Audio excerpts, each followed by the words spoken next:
Jack Nowell is 13.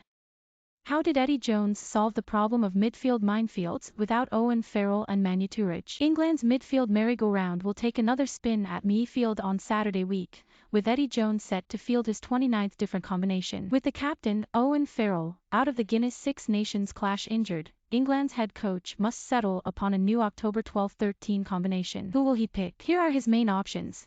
Marcus Smith, Henry Slade, Joe Marchant. This trio dazzled for England in the win over South Africa in November. When Manutuiraj went off with a tweaked hamstring, Slade moved to inside centre and, outside Smith, performed delightfully as a playmaker. Slade combined wonderfully with the up-and-coming Marchant, who picked a lovely line off him to break open the Springboks and feed the scrum half, Rafi Quirk, for a vital try. For all the talk surrounding Slade's best position, he clearly flourishes without Farrell inside him. England have never lost with the Exeter Chief at number 12. With Smith Jonas clear favourite at number 10, this could be the most likely setup. Its problem, though, lies in its gainline busting ability, or lack of it. In a tense, tight test match, England's ability to make the hard yards in contact will be vital. If this is the combination, then Jack Nowell's presence on the wing becomes crucial. He could act as a false 14, like Tuilagi did against Australia, coming off his wing to cause havoc down the middle. England would also need beefy carries from the likes of Alex Dombrandt or Sam Simmonds at number 8,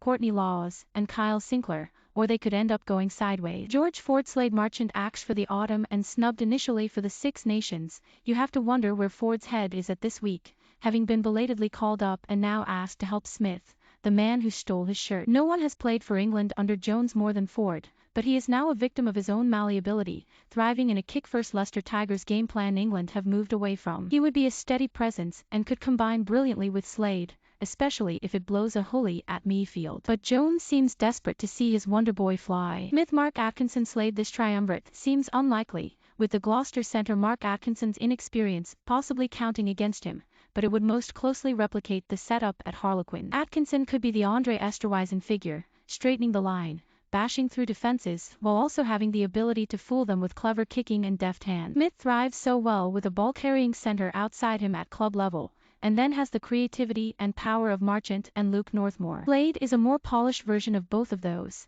and in this combination would remain in his favoured position. Smith, Slade, Nowell, the most left field, and possibly entertaining, option. Nowell has only once played a test at outside centre, an unsuccessful outing against Japan in 2018, when Farrell had to come on and spare England's blushes at halftime, but he could be a fine option there in the future. Without Tuilagi, England's back line lacks size and no-nonsense carrying. Nowell makes plenty of meters through contact, so could provide that. It would also allow Jones to play all-court athletes such as Johnny May, Max Malins, or Marchant on the wing. All three would chase kicks, and catch them too, with Freddie Steward at the back. Nowell has a superb understanding with his clubmate Slade, and outside Smith could be devastating.